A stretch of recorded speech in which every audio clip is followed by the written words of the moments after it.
அஸ்ஸலாமு ஒவ்வொரு ட்ரெஸ்ஸையும் ஈஸியாக எப்படி மடிக்கலான்னு பாருங்கள். டிஷர்ட்டோட ஒரு சைடில் ஏபிசியும் வச்சுக்கணும்.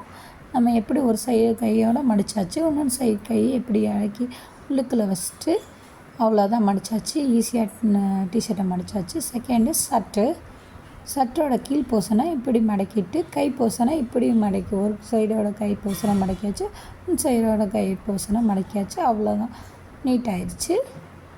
தேர்டு ஜீன்ஸ் பேண்ட்டு இடுப்பு சைடோட கீழே இப்படி அழகாக மடிச்சுட்டு சைடில் இருக்கிறது அதையும் மடித்து வச்சுட்டு ஒன் சைடு கால் பேண்ட்டை இப்படி மடக்கி எல்லாம் பண்ணிட்டோம்னா அவ்வளோதான். ஜீன்ஸ் பேண்ட்டு எவ்வளோ அழகாக மடக்கியாச்சு பாருங்கள், எவ்வளோ நீட்டாக கலையாமல் அப்படியே இருக்குது பாருங்கள். இது ஹூடல் டிஷர்ட் இப்படி மடக்கி வச்சுக்கலாம். இது ஒரு ஸ்டெப்பு.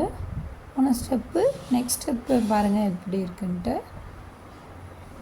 இப்படி கை அதோட பாதியை எடுத்து வச்சுட்டு கை போர்ஷனை இப்படி மடக்கி வச்சுக்கணும். இப்படி ஒரு ஸ்டெப்பில் மடக்கியாச்சு. இது ஒரு ஸ்டெப்பு ஹூடல் டிஷர்ட்டை அதோட பாதி அங்கிட்டிருந்து எடுத்து இது ஒன் சைடோட பாதியும் இப்படி எடுத்து மடக்கி வச்சிட்டோம்னா இப்படி ஒன்று சைடாக மடக்கிக்கலாம்.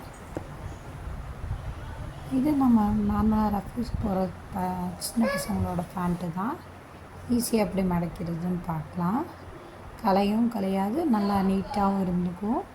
இப்படி மடக்கி வச்சுட்டு அதோட இப்படி பண்ணிவிட்டு இந்த சைடு இருக்கிறத இதில் லாக் பண்ணி வச்சிட்டோம்னா கலையும் கலையாது. லைக் பண்ணுங்கள், ஷேர் பண்ணுங்கள், சப்ஸ்கிரைப் பண்ணுங்கள். எவ்வளோ நீட்டாக மடிச்சிட்டு